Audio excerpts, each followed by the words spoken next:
نحمدہ ونصلی ونسلم علی رسولہ الکریم اما بعد فاعوذ باللہ من الشیطان الرجیم بسم اللہ الرحمن الرحیم والذی خلق لکم ما فی الارض جمیعا ثم استوى الی السماء فسواہن سبع سماوات وہو بکل شیء علیم صدق اللہ العظیم۔ آیت نمبر 29۔ والذی وہی ذات ہے خلقہ پیدا کیا لکم تمہارے لیے ما فی الارض جو کچھ زمین میں ہے جمیعاً سب کا سب ثم پھر استوا اس نے قصد کیا آسمان کی طرف فسواہن اور ٹھیک ٹھیک بنا دیے وہ سبع سماوات 7 آسمان وہوا اور وہ بکل شیء علیم ہر چیز کو جاننے والا ہے۔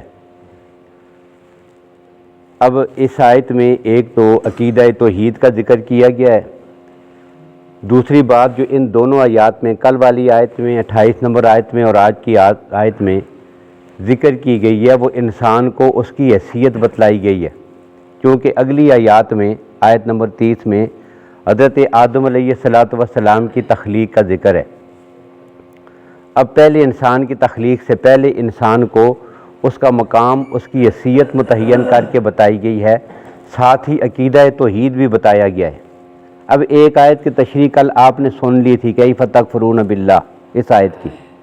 اب اس آیت میں کیا کہا گیا؟ یہ جو آیت ہے آج والی، اس میں سب سے پہلی بات رب العالمین نے یہ ارشاد فرمائی کہ وہی ذات ہے جو اللہ ہے خلق لکم، جس نے پیدا کیا ہے زمین میں جو کچھ ہے، اس سب کا خالق کون ہے؟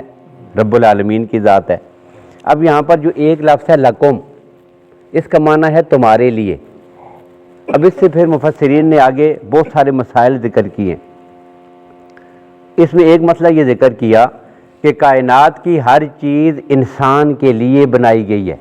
پوری کائنات جو سجائی گئی ہے، زمین ہے، اس کے اندر پہاڑ ہیں، پانی ہیں، نباتات ہیں، جمادات ہیں، حیوانات ہیں، درخت ہیں، ان کے ساتھ پھل ہیں، سبزیاں ہیں، چارے ہیں، جو کچھ بھی کائنات میں پیدا ہوا اس سب کا فائدہ کس کو ملتا ہے؟ انسان کو۔ اور یہی وجہ ہے کہ اگر یہ ساری چیزیں نہ ہونا تو نقصان کس کا ہے؟ انسان کا۔ یہ چیزیں اگر درخت نہ ہو تو ہمارا نقصان ہے کہ نہیں ہے؟ پانی نہ ہو تو انسان کا نقصان ہے، ہوا نہ ہو تو انسان کا نقصان ہے۔ تو یہ چیزیں چونکہ انسان کی خدمت کے لیے ہیں، لہذا یہ چیزیں نہ ہوں تو انسان کا نقصان ہے۔ اور اگر انسان نہ ہو تو ہوا کا نقصان ہے، بھئی انسان نہ ہو تو درختوں کا کوئی نقصان نہیں ہے، پانی کا کوئی نقصان نہیں ہے۔ تو پتہ کیا چلا کہ ساری کائنات انسان کی خدمت کے لیے ہے، اللہ نے انسان کے نفع کے لیے پیدا کی ہے، اور انسان کو اللہ نے اپنی عبادت کے لیے پیدا کی ہے۔ ایک بات لفظ لکم سے یہ معلوم ہوئی ہے۔ اب یہاں پر مفسرین نے لکھا کہ اس سے یہ بھی معلوم ہوا کہ کائنات کی ہر چیز انسان کے لیے نفع بخش ہے، چاہے وہ دیکھنے میں انسان کو اپنے لیے مضر اور نقصان دہ کیوں نہ نظر آتی ہو۔ جو کچھ بھی اللہ نے پیدا کیا نا، کوئی چیز بھی کائنات میں اللہ نے بیکار اور بے فائدہ پیدا نہیں کی ہے، وہ انسان کے نفع کے لیے ہے۔ اب اس میں وہ چیزیں کہ جو انسان کو سمجھ نہیں آتی، مثلا زہریلی اشیاء اللہ نے پیدا کی ہیں، اللہ نے ایسے جانور پیدا کیے، بچھو ہے، شیر ہے، سانپ ہے، یہ زہریلے جانور ہیں، اللہ نے یہ بھی پیدا کیے ہیں۔ اب یہ بھی حقیقت میں اگر انسان غور کرے تو بے فائدہ نہیں ہیں، ان کے بھی بہت سارے فائدے ہیں۔ اب ان کی حکمتیں کیا ہیں وہ رب العالمین ہی جانتے ہیں۔ کائنات کی کچھ چیزیں وہ ہیں کہ جو انسان کے لیے معقولات ہیں، کھانے کے لیے استعمال ہوتی ہیں، کچھ جو ہے وہ مشروبات ہیں، پینے کے لیے استعمال ہوتی ہیں، کچھ ایسی ہیں جو انسان کی غذا میں استعمال ہوتی ہیں، کچھ ایسی چیزیں ہیں کہ جو انسان کی ادویات میں، دوائیوں میں استعمال ہوتی ہیں۔ تو کائنات میں اللہ نے بیکار کوئی بھی چیز پیدا نہیں کی ہے۔ اور مفسرین نے لکھا کہ ایک موقع پر حضرت موسیٰ علیہ السلام جب جا رہے تھے کوہ طور پر رب العالمین سے ہم کلام ہونے کے لیے، تو اس موقع پر راستے میں جاتے ہوئے ان کو ایک چمگادڑ ملا۔ اب چمگادڑ کو دیکھا، اب جب رب العالمین سے جا کے ہم کلام ہوئے تو پہلا سوال یہ کیا، میرے اللہ تو نے چمگادڑ کو کیوں پیدا کیا ہے؟ یہ عجیب الخلقت ایک جانور ہے، باقی جانور ٹہنی کے اوپر بیٹھتے ہیں، نیچے کی طرف لٹکا ہوتا ہے، باقیوں کو دن کو نظر آتا ہے، ایسے رات کو نظر آتا ہے، دن میں روشنی میں اسے نظر ہی کچھ نہیں آتا۔ یہ عجیب الخلقت سا ایک جانور ہے، بچوں کو دودھ بھی پلاتا ہے، یہ بچوں کو دودھ بھی پلاتا ہے، یہ ایسا پرندہ ہے۔ اب یہ کیا چیز ہے؟ یہ یا اللہ تو نے کیوں پیدا کیا ہے؟ تو رب العالمین نے جواب میں فرمایا کہ موسیٰ تیرے آنے سے پہلے یہ چمگادڑ مجھے پوچھ رہا تھا تو نے موسیٰ کو کیوں پیدا کیا ہے، اس لیے میں نے جو کچھ بنایا نا میں ہی جانتا ہوں کہ میں نے کیوں بنایا اور کیسے بنایا ہے، کس مقصد کے لیے ہے۔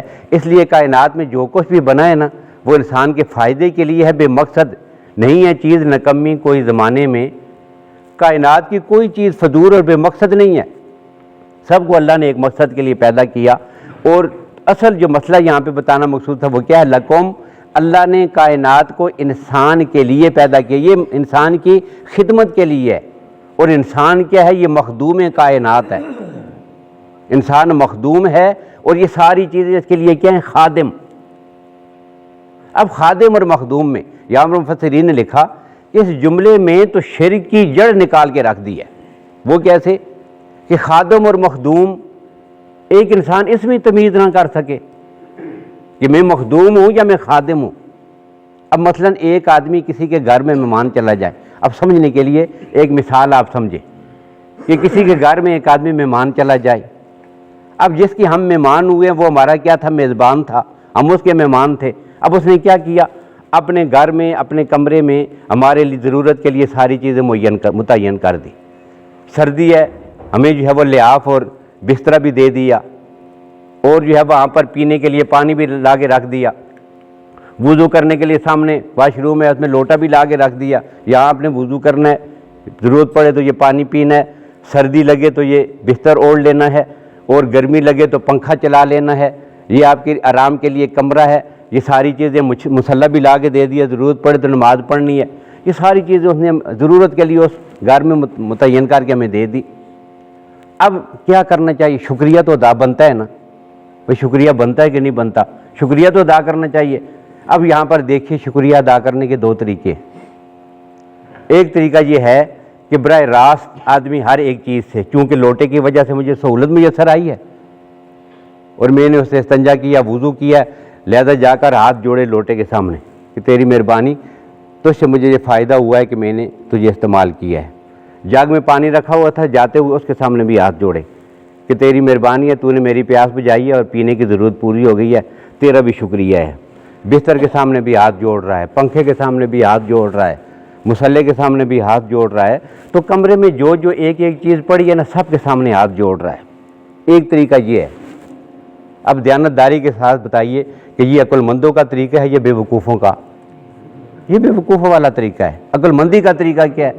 عقل مندی کا طریقہ یہ ہے کہ نہ لوٹے کے سامنے ہاتھ جوڑے، نہ مصلے کے سامنے ہاتھ جوڑے، نہ بستر کے سامنے، نہ برتن کے سامنے، نہ جگ اور گلاس کے سامنے، نہ جوتوں کے سامنے ہاتھ جوڑے، بلکہ سیدھا ایک ہی جاتے ہوئے شکریہ جناب، آپ نے یہ سارا کچھ مجھے متعین کر کے دیا ہے، میزبان کے سامنے کیوں نہ ہاتھ جا کے جوڑے، اس کا شکریہ ادا کرے، سب کا شکریہ خود بخود ادا ہو جائے گا۔ اب یہاں بھی یہی ہے جی، کائنات کے شجر و حجر کے سامنے، اجرام فلکی کے سامنے، سورج چاند ستاروں کے سامنے، پتھروں کے سامنے، مورتیوں کے سامنے، اللہ کے مخلوق کے سامنے، اس کے بندوں کے سامنے، انبیاء اور رسول کے سامنے، ولیوں کے سامنے، ان کو حاجت روا اور مشکل کشا سمجھ کر ان کے سامنے ہاتھ جوڑے، ان سے مانگے، تو اس کی بجائے یہ ساری کائنات جس نے عطا کی ہے براہ راست اور رب العالمین کا شکر اور اس کی عبادت کیوں نہ کرے؟ تو یہ توحید اور شرک میں فرق یہ ہے کہ جو اس سے مثال سے ہمیں سمجھ میں آ سکتا ہے۔ تو یہ شرک کی جڑ کاٹ کے رکھ دی، کیا کہ جو چیز ہماری خدمت کے لیے تھی ہم نے اسی کو اپنا خدا بنا لیا۔ اللہ کہتے ہیں لکم، یہ تمہاری خدمت کے لیے میں نے پیدا کیا۔ تو پہلی بات کیا لکھی؟ پہلی بات مفسرین نے یہ لکھی کہ ساری کائنات اللہ نے انسان کے لیے مسخر کر دی ہے، اور اللہ نے انسان کو تصرف دیا ہے کائنات میں، وہ اس سے فائدہ حاصل کرتا ہے اور اس کائنات کو اپنے استعمال میں لاتا ہے۔ وسخر لکم الانہار وسخر لکم الشمس والقمر دائبین، کہ زمین میں جو کچھ ہے اللہ نے انسان کے لیے کیا کیا؟ مسخر کر دیا ہے۔ پھر اللہ نے انسان کے مادی وجود میں بھی وہ قوتیں رکھی ہیں، وہ صلاحیت رکھی ہے کہ زمین بنائی تو انسان نے زمین کے سینے کو چیر کر اپنی ضرورت کے لیے پانی نکالا ہے، اسے کھود کر زمین کے خزانے نکالے ہیں، معدنیات نکالی ہیں۔ اللہ نے انسان کے مادی وجود میں وہ قوتیں رکھی ہیں کہ جس کی وجہ سے وہ انسان سمندروں کی تہوں تک پہنچا ہے، اور جب وہ اوپر آیا تو اس نے سمندر کے اوپر جہاز بنا کر پانی جیسی نرم چیز کے اوپر اتنی وزنی چیزیں جو ہے وہ جہاز چلا دیے ہیں۔ جب اس نے اپنے مادی وجود کو استعمال کیا تو اس سے یہ فائدہ ہوا کہ وہی جہاز کو جتنے وزنی ہیں وہ صرف ہواؤں میں نہیں بلکہ خلاؤں میں بھی اس نے آگے تک پہنچا دی ہیں۔ تو ساری کائنات کو رب العالمین نے انسان کے لیے کیا کیا ہے؟ مسخر۔ اب یہ تو مسخر ہو گئی کس کے لیے جی؟ مادی انسان کے لیے۔ اب انسان کی ایک حیثیت اور بھی ہے، وہ کیا ہے؟ وہ انسان کی روحانی حیثیت ہے۔ ایک مادی انسان ہے نا یہ ظاہر کا، اور ایک انسان کی روح ہے، جب وہ کام کرتی ہے سمرتی ہے تو پھر اس میں تصرفات بھی آتے ہیں، جس کو کہتے ہیں روحانی تصرف۔ جب انسان نے اس میں ترقی کی تو پھر کیا ہوا؟ پھر یہ ہوا کہ بغیر کسی انجن کے، بغیر پٹرول کے، بغیر کسی مشینری کے حضرت سلیمان تخت پہ بیٹھتے ہیں نا تو اللہ کی ذات اس کو فضاؤں میں اور ہواؤں میں اڑاتے ہیں، اور 1 مہینے کی مسافت جو ہے وہ چند لمحوں میں اللہ کی ذات اس کو طے کروا دیتے ہیں۔ پھر جب روحانی انسان ترقی کرتا ہے نا تو ممبر پہ کھڑے ہو کر یہاں سے بغیر کسی ذریعے کے، بغیر کسی اسباب کے، بغیر میڈیا کے، کوئی درمیان میں کوئی مشینری کچھ بھی لگا ہوا نہیں، کوئی ٹیلی فون نہیں ہے، کوئی مشین لگی ہوئی نہیں ہے، یہاں پہ کھڑے ہوتا ہے اور مدینے کے ممبر پہ کھڑے ہو کر اس کو نظر آتا ہے کہ ایران میں پہاڑی کے اوپر میرا لشکر جا رہا ہے، اور یہاں سے اس کا آواز دیتا ہے یا ساریۃ الجبل۔ اللہ کی ذات بغیر کسی تار اور ذریعے کے اس کی آواز کو وہاں تک پہنچا دیتے ہیں۔ یہ انسان کی روحانی انسان کی ترقی ہے۔ اور پھر ایسی ترقی ہوتی ہے نا کہ جب میرے نبی جو ہے وہ کھڑے ہوتے ہیں نماز پڑھانے کے لیے، صلاۃ الکسوف ہے، چاند گرہن ہوا، اللہ کے نبی صلی اللہ علیہ وسلم نماز پڑھانے کے لیے کھڑے ہوئے مصلی پر، اور جیسے مصلی پہ کھڑے ہوتے ہیں نا پیچھے کی طرف ہٹ رہے ہیں، سر کو بچا رہے ہیں، پیچھے پیچھے ہو رہے ہیں۔ اب نماز تو پڑھ لی، دعا بھی ہو گئی۔ اب صحابہ کرام نے پوچھا یا رسول اللہ یہ کیا منظر تھا، پیچھے پیچھے ہٹ رہے تھے؟ اللہ کے نبی نے فرمایا وہ جنت کی ایک پھلوں والی ٹہنی میرے سامنے آ گئی تھی اور بالکل میرے سر کے ساتھ لگ رہی تھی، میں پیچھے ہو رہا تھا۔ پھر روحانی انسان جب ترقی کرتا ہے نا پھر یوں ہوتا ہے کہ مدینہ کی گلی میں چلتا ہے اور اس کے جوتوں کی آواز اللہ اپنے نبی کو عرش بری اور جنت میں سنا دیتے ہیں۔ تو یہ ساری کائنات اس کے لیے اللہ نے کیا کیا؟ مسخر کر دیا۔ اور جسمانی انسان، مادی انسان نے یہاں تک کائنات میں تصرف کیا ہے آج کہ سورج کی جو تمازت اور گرمی ہے نا اس کو اکٹھا کر کے یکجا کر دیا ہے۔ یہ ہمارا سولر سسٹم کیا ہے؟ پھر پانی کو پانی سے ٹکرایا تو بجلی پیدا ہوئی، اور ساری کائنات میں سارے انسانوں کی ضرورت پوری ہوئی۔ لیکن جب انسان کرنے پہ آئے تو کیا کیا ہے؟ اتنی بڑی طاقت اور قوت اور خطرناک چیز کو پتلی سی ایک تار میں بند کر دیا ہے۔ یہ کیا ہے؟ یہ انسان کا یہ اللہ نے ساری کائنات کو انسان کے لیے کیا بنایا؟ خدمت کے لیے۔ تو یہاں انسان کی حیثیت بھی بتائی گئی ہے۔ آگے جو سب سے پہلے انسان کی تخلیق کا ذکر ہے نا، آدم علیہ السلام کا وَإِذْ قُلْنَا لِلْمَلَائِكَةِ اسْجُدُوا لِآدَمَ، گویا کہ یہ آیت اس کے لیے تمہید بھی ہے کہ تم اپنی حیثیت کو سمجھو کہ انسان کائنات میں ہے کیا۔ یہی تو مقصود کائنات ہے اور مخدوم کائنات ہے۔ تم اپنی حیثیت کو بھول گئے ہو، اور دوسرا یہ چیزیں تمہاری خدمت کے لیے تھیں، اس لیے نہیں تھی کہ تم ان سے مانگو یا ان کے سامنے جھکو یا ان کی عبادت کرو۔ یہ پہلی بات تھی۔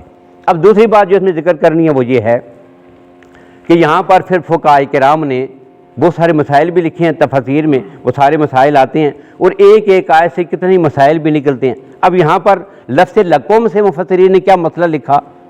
تو مسئلہ یہ لکھا کہ کائنات کی جتنی چیزیں جب ساری انسان کے فائدے کے لیے ہیں نا تو کائنات کی ہر چیز کی اصل کیا ہے؟ انہوں نے لکھا کہ اصل ہر چیز کی یہ ہے کہ ہر چیز میں جو ہے وہ حلت ہے، یعنی کائنات کی ساری کائنات اللہ نے کس کے لیے بنائی ہے؟ انسان کے لیے۔ جب یہ انسان کے فائدے کے لیے بنائی ہے تو ہونا یہ چاہیے کہ کائنات کی ہر چیز کیا ہو؟ حلال۔ اب فقہاء کرام کی ایک جماعت اس طرف گئی ہے کہ کائنات کی ساری چیزیں کیا ہیں؟ انسان کے لیے سب کچھ حلال ہے۔ اب حرام کیا ہوگا؟ حرام صرف وہی چیزیں ہیں کہ جن کو شریعت بعد میں متعین کر کے بتائے گی، یہ بھی حرام ہے، یہ بھی حرام ہے، یہ بھی حرام ہے۔ جن چیزوں کا بتا دیا وہ تو حرام ہے، اس کے علاوہ ساری کائنات کی ساری چیزیں کیا ہیں؟ حلال۔ اس کو کہتے ہیں کہ شریعت میں اصل جو ہے وہ کیا ہے؟ حلت ہے۔ کائنات کی ہر چیز میں کیا ہے؟ حلت، حلال اور مباح ہونا۔ فقہاء کرام کی ایک جماعت اس طرف گئی ہے لفظ لکم کی وجہ سے، لیکن فقہاء کرام کی ایک جماعت اس کی طرف گئی ہے کہ نہیں، کائنات کی ہر چیز میں اصل جو ہے وہ حرمت ہے، کہ جو کچھ اللہ نے بنایا ہے یہ اس وقت تک حرام ہے کہ جب تک شریعت اس کو متعین کر کے بتائے نا، تو اصل کیا ہے؟ حرمت ہے۔ اب حلال کیا ہوگا؟ اس کے لیے شریعت الگ الگ بتائے گی یہ چیزیں حلال ہیں، اس کے علاوہ باقی کائنات کی ساری چیزیں تمہارے لیے کیا ہیں؟ حرام ہیں۔ تو یہ مطلب یہاں سے لکھا، یہ دو مذاہب بن کے فقہاء کرام کے دو اقوال آگے، اور تیسرا قول بعض فقہاء کرام کا یہ بھی ہے کہ انہوں نے اس مسئلے کو اس میں توقف کیا ہے، لیکن ابو خیان رحمۃ اللہ تعالیٰ علیہ ان کی ایک عربی کی تفسیر ہے، تفسیر بحر محیط، اس میں انہوں نے ان دونوں تینوں اقوال کو سامنے رکھ کر پھر ایک فیصلہ صادر کیا۔ وہ کیا لکھا؟ فیصلہ یہ صادر کیا کہ یہاں پر یہ جو لکم کی لام ہے نا، لکم تمہارے لیے، لام کا معنی ہوتا ہے لیے، کم کا معنی ہے تمہارے، تمہارے لیے، فار یو، لکم تمہارے لیے۔ اب یہ جو لام ہے نا، اس لام کا فائدہ کیا؟ انہوں نے کہا کہ یہ لام جو ہے یہ اصل میں سببیت کے لیے ہے۔ لام کا معنی کیا ہے؟ اس سبب، اس کائنات کی تخلیق کا سبب کیا ہے؟ اللہ نے تمہارے لیے پیدا کی ہے۔ تو لام کس کے لیے؟ سببیت کے لیے۔ انہوں نے کہا کہ یہ لام جو ہے یہ نہ حلت کے لیے ہے نہ حرمت کے لیے ہے، یہ سببیت کے لیے ہے، اس لیے یہاں پر یہ مسئلہ سرے سے ذکر ہی نہیں ہوا ہے۔ اب حلال کیا ہے؟ جو شریعت نے اپنی دوسری جگہوں پر متعین کر کے بتا دیا وہ حلال ہے، اور جن چیزوں سے روک دیا وہ چیزیں حرام ہیں۔ یہاں پر سرے سے اس چیز سے باس ہی نہیں ہے، تو یہ مسئلہ انہوں نے یہاں پہ لکھا۔ اب والذی خلق لکم ما فی الارض جمیعا، اللہ نے سب کچھ کس کے لیے پیدا کیا؟ انسان کے لیے۔ پھر رب العالمین نے آسمانوں کو بنایا ہے۔ اب مفسرین نے لکھا کہ یہاں پر جو ترتیب ہے کائنات کی تخلیق میں اصل یہی ہے، کائنات کی جو تخلیق ہے اس میں ترتیب جو اصلی ہے وہ کیا ہے؟ پہلے اللہ نے زمین کو بنایا، اس کے بعد اللہ نے کیا کیا؟ آسمانوں کو بنایا ہے، اور پھر اللہ نے 7 آسمان بنائے ہیں۔ 7 آسمانوں کا یہاں پر اس آیت میں ذکر ہے۔ اب یہاں پر صرف ان کی تخلیق کا ذکر ہے، اور آخر میں وہ بکل شیء علیم، کائنات کی ہر چیز کو جاننے والی ذات رب العالمین کی ذات ہے، کائنات کے ایک ایک ذرے کا اس کو علم ہے۔ اب یہاں پر دنوں کا ذکر نہیں ہے، لیکن آگے چل کر آپ دیکھیں گے کچھ آیات ایسی آتی ہیں جن میں کیا ہے؟ فی ستۃ ایام، رب نے یہ ساری کائنات بنائی ہے نا، یہ کتنے دنوں میں بنائی ہے؟ 6 دنوں میں۔ اب وہاں پر انشاءاللہ اس کی تشریح بھی آئے گی، بہت ساری چیزیں ہیں، لفظ 6 جہاں ذکر ہے تو وہاں پر بہت ساری چیزیں ساتھ شامل ہو جاتی ہیں، وہ اپنی مقام پر اس کی تشریح آئے گی۔ کیا کہ 6 دنوں میں رب جو اتنی قدرت والے ہیں، کون جب وہ کہتے ہیں فیکون ہو جاتا ہے۔ رب العالمین کی مشیت اور ارادہ ہی کائنات کی ایجاد ہے، ہو جاتا ہے۔ تو جب کون سے سارے سب کچھ ہو جاتا ہے تو پھر 6 دن لگانے کی ضرورت کیا تھی؟ اور پھر 6 دنوں میں، ہفتے میں 7 دن ہوتے ہیں، کون سے دن میں کون سا کام ہوا، پھر کون سے دنوں میں کون سا کام ہوا، اور کون سا دن ایسا تھا کہ جس میں کچھ کام نہیں ہوا، یہ ساری وضاحت وہاں پہ ہی آئے گی کہ جہاں پر لفظ ستۃ 6 والے جو ہے وہ عدد آئے گا، وہاں انشاءاللہ اس کی تشریح آئے گی۔ وہ بکل شیء علیم، ہر چیز کو جاننے والی ذات کس کی ہے؟ رب العالمین کی۔ تو اس آیت میں رب العالمین نے عقیدہ توحید بھی بتا دیا ہے، انسان کو اس کی حیثیت بھی متعین کر کے بتا دی ہے۔ اللہ تعالی ہمیں قرآن و سنت کو سمجھنے کی اور اس پہ عمل پیرا ہونے کی توفیق نصیب فرمائے۔